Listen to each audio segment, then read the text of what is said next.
Assalamualaikum warahmatullahi wabarakatuh. Di sini saya akan menjelaskan modul ajar materi 1 tentang dasar jaringan network fundamental. Di sini ada 7 topik pembahasan kita. Yang pertama ada definisi jaringan komputer, manfaat jaringan komputer, cara kerja jaringan komputer, definisi IP address, protokol jaringan, port jaringan, dan yang terakhir ada subnetting. Yang pertama kita bakal jelasin tentang definisi jaringan komputer. Jaringan komputer adalah sistem yang menghubungkan dua perangkat atau lebih yang saling bertukar data atau sumber daya seperti berbagai file, berkomunikasi, dan mengakses internet.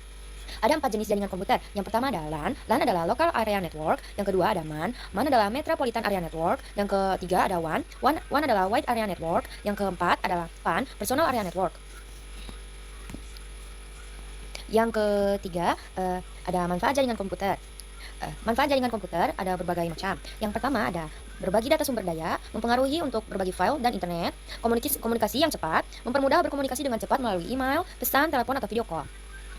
Efisiensi kerja, mempermudah kolaborasi dan meningkatkan produktivitas di lingkungan kerja. Penghematan biaya, mengurangi biaya pembelian perangkat tambahan karena sumber daya bisa dipakai bersama. Penyimpanan terpusat, data bisa disimpan atau di satu server dan diakses semua pengguna. Hal ini memudahkan pengelolaan dan keamanan. Selanjutnya ada cara kerja jaringan komputer. Jaringan komputer bekerja dengan cara perangkaian beberapa komputer dengan satu penghubungan yang dinamakan node. Node ini bisa berupa modern, hub, switch, dan peralatan komunikasi, data atau data communication equipment atau data terminal equipment.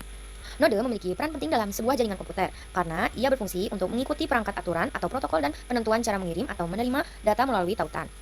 4 hal yang utama dalam jaringan komputer adalah komponen fisik jaringan, organisasi fungsional, protokol, dan produser. Setelah tertata dan terangkai, maka jaringan komputer bisa digunakan secara terintegrasi. Selanjutnya ada IP address. Deretan angka biner antara 32 bit hingga 128 bit yang diberikan kepada setiap perangkat dalam jaringan agar dapat saling berkomunikasi. IP address memiliki 5 kelas. Kelas A, jaringan komputer berskala besar. Kelas B, jaringan komputer berskala menengah. Kelas C, jaringan komputer berskala kecil. Kelas D, pengguna alamat multicast. Kelas E, pengguna alamat percobaan atau eksperimen. Ada 2 jenis IP address. Yang pertama ada IPv4. Jenis IP ini digunakan dalam protokol IP dengan panjang 32 bit. Yang kedua ada IPv6.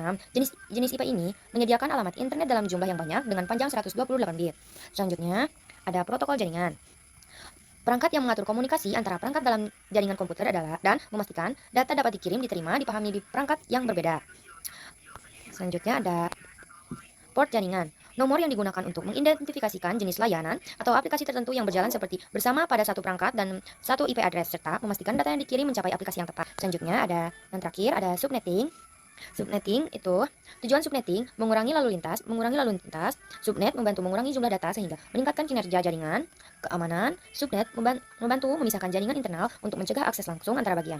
Efisiensi lokasi IP memanfaatkan alamat IP dengan lebih baik sehingga mengurangi pemborosan alamat IP.